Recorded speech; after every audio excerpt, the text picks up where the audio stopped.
Hi everyone. My name is Sudeshna. I study gender bias using natural language processing. For those of you who may not be familiar with NLP, the overarching aim of NLP is to build machines that can understand language the way humans do. So today I'm going to talk about something that is very important, but an often overlooked part when it comes to studying gender inequities. So we are going to start by looking at some example texts. These are taken from school textbooks being taught in the current times. So if we look at the first sentence, we can say that the first text is talking about a man. In the second one, we see it's talking about women. And in the third one, a man and a woman. Side note, if you're a woman and you win 2 Nobel Prizes, your name still comes after your husband's. So when we assign a label, a gender label to a person who's mentioned in text, that is what we call as gender estimation. Now in NLP, there are two ways to do this. The first is by using names. So a person named John is highly likely to be a man, and a person named Mary is very likely to be a woman. Now, it gets slightly tricky when it comes to gender neutral names such as Taylor and Alex. So name-driven gender estimation cannot reliably handle gender constructs beyond the binary. So the way out is by looking at context-driven gender estimation. In context-driven gender estimation, what we do is, instead of looking at names in isolation, we also look at the context in which they appear. So in these two examples, we can easily say that Alex is highly likely to be female identifying, while Taylor is most likely male identifying.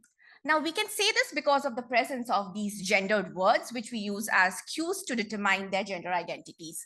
Now, the benefit here, like I said, is that we can go beyond just the male and female genders and now look at non-binary gender identities. And we can do this by using neopronouns as cues for gender.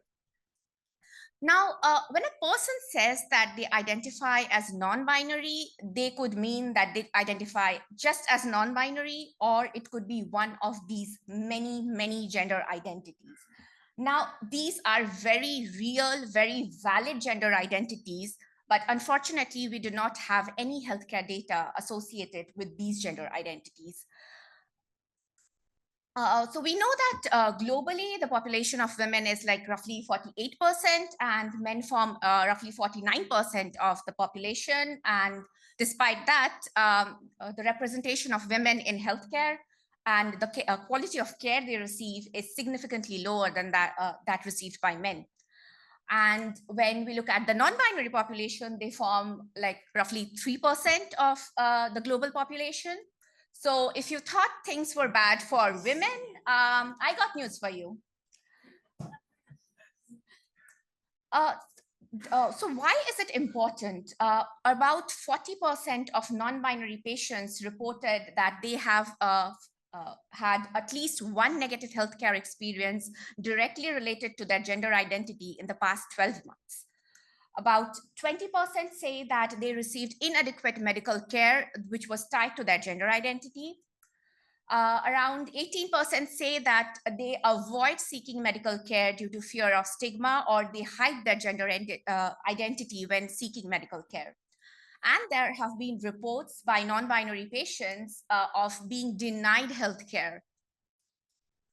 So I just wanted to end by saying that going beyond the binary when it comes to gender estimation is not just necessary, but I'm sorry, it's necessary, but it's not sufficient. Unlike natal sex, gender is a social construct. So as the concept of gender and the gender identities we know evolve with time, we really need to rethink the ways we estimate gender and study gender inequity.